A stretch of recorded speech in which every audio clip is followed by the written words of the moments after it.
Welcome back everyone, it's Mags, and many of you may know me for making a bunch of comprehensive guides on NIS's big strategy RPGs, mostly Disgaea. I've played and made videos on Disgaea 1 through 6 now, including Disgaea D2 even. But there's still one glaring omission, one game I still have yet to cover that's been requested to me time and time again. It's this one, right? It's totally this one. Following the success of their relatively new flagship franchise Disgaea, which had 3 main entries at the time, NIS decided to make some spin-off games. 2008, 2009, and 2010 all saw the release of new games on the PSP focused on Disgaea's silly monster mascot, the Prinny. 2 of these were well-received platformers, focusing on challenging stages where you get 999 lives to finish the whole game. Those were eventually re-released in a collection on the Switch, but snuck right in between those two in 2009, they also released a little game called Disgaea Infinite, and to this day it is still exclusive to the PSP, often overlooked by fans in the modern day due to its inaccessibility and being in a genre that some people just aren't interested in, that genre being a visual novel. Yes, Disgaea Infinite is a visual novel spin-off, set in the netherworld from Disgaea 1 and following the Disgaea 1 cast, for the most part.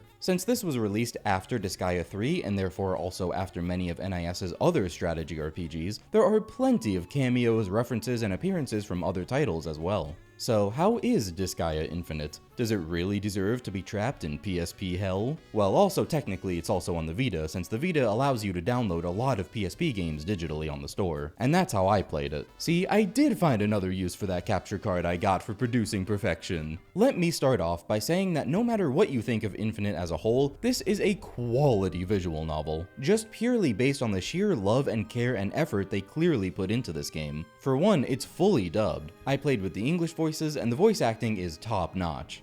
I bet the invaders fled back home, fearing our heroic existence!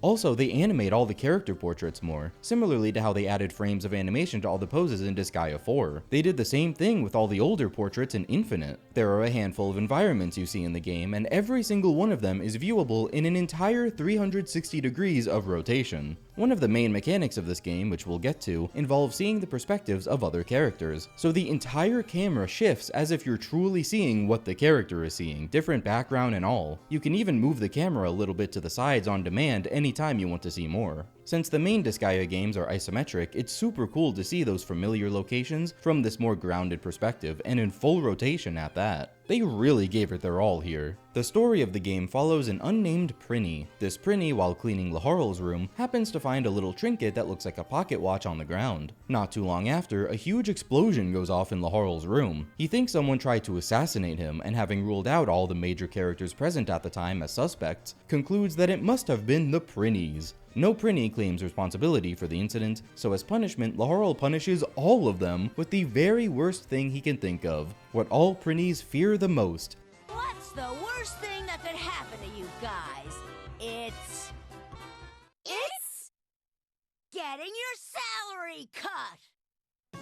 No! It's then that the pocket watch reveals itself as having magical properties. With it, the Prinny can go back in time to the point where he found it anytime he wants. There are 3 big gameplay mechanics in this game. That's one of them, resetting back to the beginning. The second mechanic that the pocket watch allows is that the Prinny can possess any character he chooses to, so he can see what they see and go where they go. And third, he can mind control people. Whenever someone's possessed, there are specific lines of dialogue that can trigger a mind control choice. You have 3 options, but doing nothing is also an option, so really 4 if you count that. And mind controlling may or may not change the actions of the characters, such as where they go next, which will then change all their further interactions, which is what can put you on different routes, quote unquote. That is the basis of the gameplay. If you're expecting some kind of serious story, you are in the wrong place. You are trying to stop the explosion from happening in order to save all the Prinny's salaries. There's a handy little timetable you can look at that charts every interaction you've seen so far on the specific route you're currently on. So if you change your route with mind control, the timetable display will change to accommodate and show you all the interactions you've seen on that new route. It's organized by which characters go where and when. Each scene takes place in a specified hour at a specified location, so you can see where all the characters are at each hour.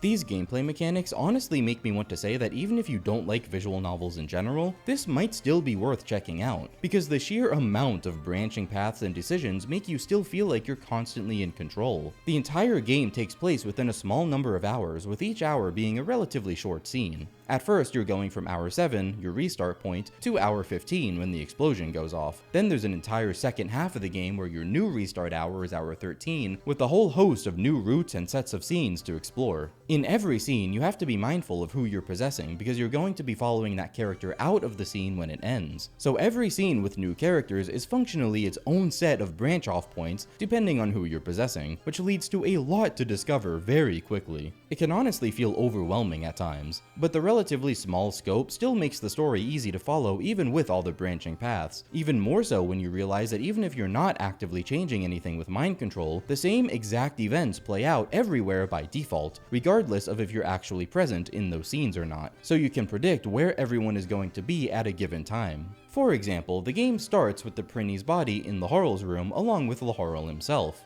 If you possess Laharl here, there's a mind control option, and choosing any of the 3 displayed options will make him leave the Prinny alone, and then he'll leave the room. If you choose to do nothing and don't mind control, the default is that he obliterates the Prinny out of reality as we know it before leaving the room. So let's say you do mind control him and the Prinny stays in the room. If you're still possessing Laharl, you'll go with him and see that he meets up with Gordon and Thursday in the throne room afterwards. Some mind controls here can make Gordon and Thursday stay in the throne room after this, but by default, if you don't mind control anything, they go into Laharl's room. Okay, so through some experimenting, you know that. Now say you restart and do that first scene again and don't go with Laharl after he leaves the Prinny alone in his room, and you stay with the Prinny instead. Well, by default, since you're not there to change anything, you know Gordon and Thursday are going to end up in Laharl's room in a couple of scenes. And sure enough, they arrive, and you now get to see what happens when Gordon and Thursday come into Laharl's room. Of course, there are multiple ways to get to the same scenes. Like, alternatively, you can still go with Laharl after he leaves the Prinny, then possess Gordon or Thursday in the throne room before they leave and wind up back in Laharl's room through them. That is essentially how this game works. If you know the events that play out, which are discoverable by possessing everyone you can and seeing where they go and when, then you can really start to piece together all the different fragments of the story and everyone's interactions. I think this kind of implementation is super cool. It never stops giving you agency over what you can see and discover. This is made only more complex by the mind control mechanic, which can change routes significantly, so you have to keep track of what you have or haven't seen on each specific route change, which is easy enough to do with the timetable.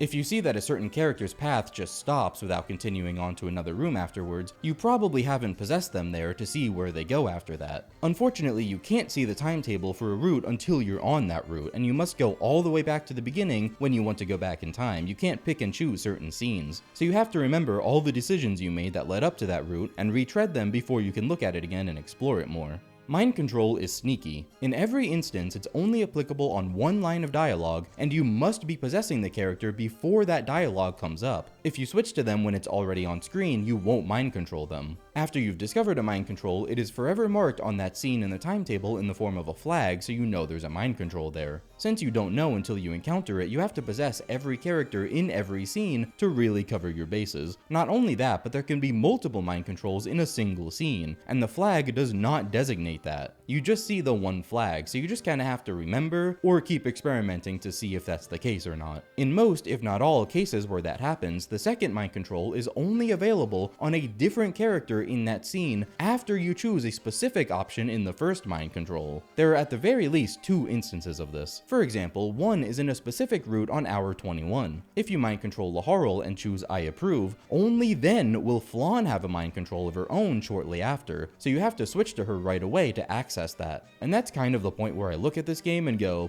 okay, that's a bit much. All of this to say, that part of the gameplay loop is very tedious, but I will say that you can still get to the end and beat the game, quote unquote, without really doing too much of that. That mostly only comes into play when you're trying to complete everything and see every scene. Overall, the way these mechanics were implemented is fantastic. I thoroughly enjoyed discovering all the scenes and filling out the timetable. It's satisfying seeing the story come together, and it's fun to see all the different shenanigans everyone's getting up to. Shenanigans is a good word to describe this entire game, honestly. They absolutely absolutely nail the humor here. There are genuinely some cool and sweet character moments, but that is but an ounce of the seriousness in the otherwise sea of silliness, and Disgaea Infinite just knocks it out of the park. There are so many good jokes and gags, I had a smile on my face the entire time. It was also just really great seeing all these old characters again, especially Gordon's trio since they haven't shown up in a game in so long. Listen, I love Gordon to death, one of my favorite characters. One of my favorite gags is that if you let the Prinny get punched out of the castle at the beginning of the game then go with him, he'll stay out there for a while and eventually a geo symbol will appear during the last few hours. If you possess it, well,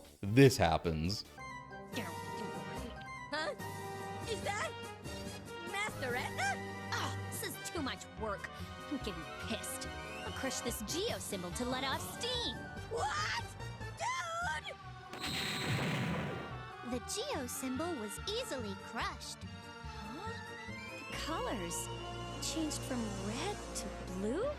Isn't this the tutorial scene from the greatest SRPG in the universe? Disgaea Hour of Darkness, dude?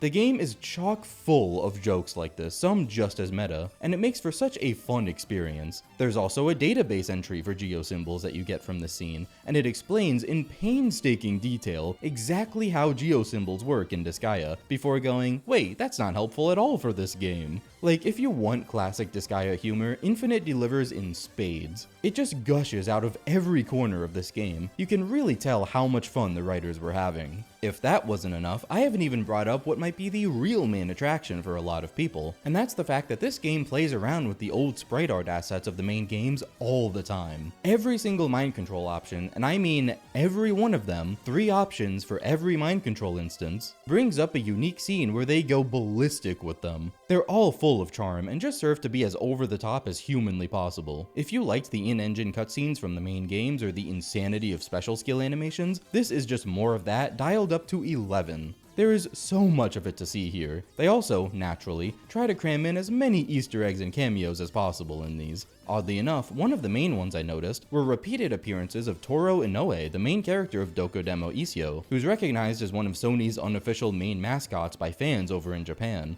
I found myself wanting to painstakingly go back and choose every mind control option I could just for these scenes. And yes, there is a database, your classic visual novel information board on various subjects you encounter throughout the game. It's split into 4 categories: characters, areas, other, and end. That last one literally refers to the game's endings, of which there are 14, so you can easily keep track of them with the database. There are many different ways to reach some of the same endings though, and conversely some you can only get through just one very specific way. The final ending, ending 14, is a special ending only available after completing all the others, upon which it'll automatically play after almost any other ending you obtain from then on. It's definitely worth seeing, it's incredible. The database entries are further incentive to see every single scene, because many of them only unlock when viewing certain mind control options, or even possessing specific characters in specific scenes. Because when you're possessing a character, you can see some unique dialogue in the form of their inner thoughts, and some of those give you database entries. So to unlock all of them, you really have to comb through the game. Suffice to say, use a guide.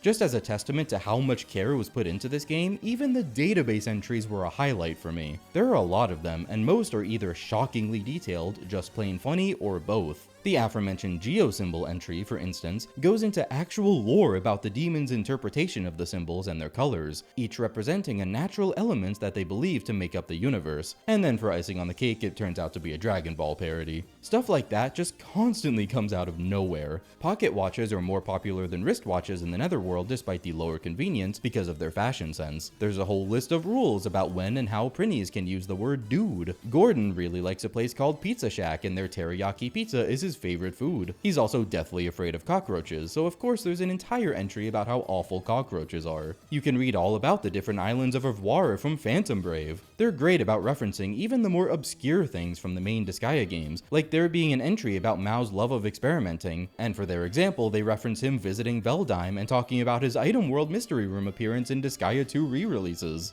A lot of them even have unique art just because they can. That also goes for all the different endings. Many of them have brand new art for the credits backgrounds, and it's all incredible.